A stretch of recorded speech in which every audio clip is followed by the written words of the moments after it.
Praise the Lord. ஆண்டவரும் அருமை இரட்சகருமாகிய இயேசு கிறிஸ்துவின் நாமத்தில் நான் உங்களை வாழ்த்துகிறேன். கர்த்தருடைய பரிசுத்தமுள்ள சன்னிதானத்திலிருந்து கர்த்தருடைய பரிசுத்தமான வார்த்தைகள் மூலமாய் உங்களை சந்திப்பது மிகுந்த மகிழ்ச்சி. போன வாரம் 3 நல்லவர்களை நம்ம பார்த்தோம். நீங்கள் பார்த்தீங்க அப்படின்னா அப்போஸ்தலனாகிய பர்னபா, அதே போல் பவுலை வழிநடத்தின அனனியா, அதே போல் கொர்நேலியு என்கிற ஒரு ரோம பிரஜை. இவங்க 3 பேரும் நல்லவர்கள் என்று சாட்சி பெற்றார்கள் என்பதை பார்த்தோம். இந்த வாரம் 3 கெட்டவர்களை பார்க்க போகிறோம். நம்ம ஏன் இதை பார்க்குறோன்னா, நம்ம யாரும் அப்படி இருந்துவிடக்கூடாது என்பதையும் கெட்டவர்களை அடையாளம் புரிந்து கொள்வதற்காகவும் தெரிந்து கொள்வதற்காகவும் இந்த செய்தியை நம்ம தியானிக்க போகிறோம். அப்போஸ்தலனாகிய பவுல் தீமோத்தேயுக்கு எழுதின முதல் நிருபம், அதாவது 1 தீமோத்தேயு 5வது அதிகாரம் 8வது வசனம். ஒருவன் தன் சொந்த ஜனங்களையும் விசேஷமாக தன் வீட்டாரையும் விசாரியாமல் போனால். எப்படி?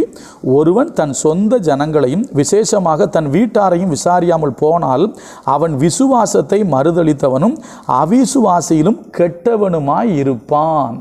அப்போ யார் கெட்டவன் தெரியுமா? தான் சொந்த குடும்பத்தை விசாரிக்காதவன் கெட்டவன் என்று பவுல் சொல்கிறாரு. நல்லா கவனிங்க. சொந்த ஜனங்களையும் சொந்த குடும்பத்தையும் ஒருத்தன் விசாரிக்கலைன்னா அவன் தேவனுடைய பார்வையில் கெட்டவன். என்னங்க சொல்கிறீங்க? கவனிங்க. மறுபடியும் படிக்கிறேன்.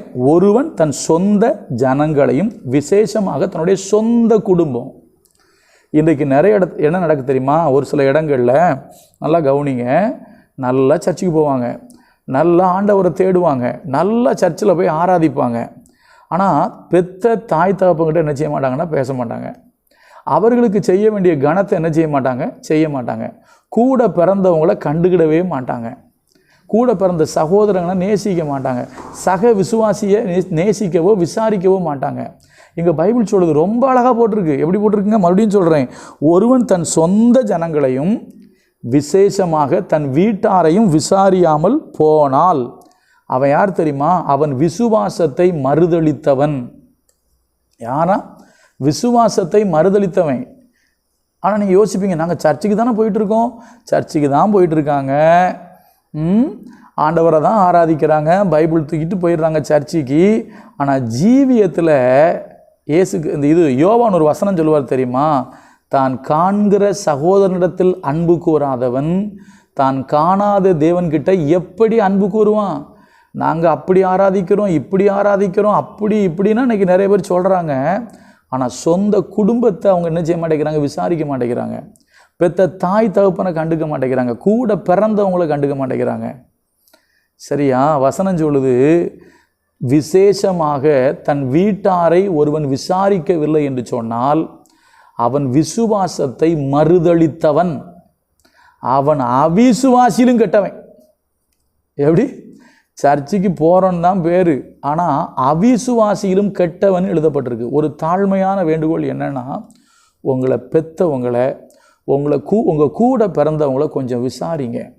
உங்கள் கூட பிறந்தவங்கிட்ட கொஞ்சம் பேசுங்க, அன்பு காட்டுங்க. காண்கிற உங்கள் கூட பிறந்த சகோதரங்கிட்ட, சகோதரிக்கிட்ட, உங்கள் மாமனார்கிட்ட, உங்கள் மாமியார்கிட்ட, உங்கள் மருமகள்கிட்ட, உங்கள் வீட்டுக்கு வாழ வந்த பெண்கிட்ட நீங்கள் அன்பு காட்டலை அப்படின்னா காணாத தேவன்கிட்ட நீங்கள் எப்படி அன்பு காட்டுவீங்க?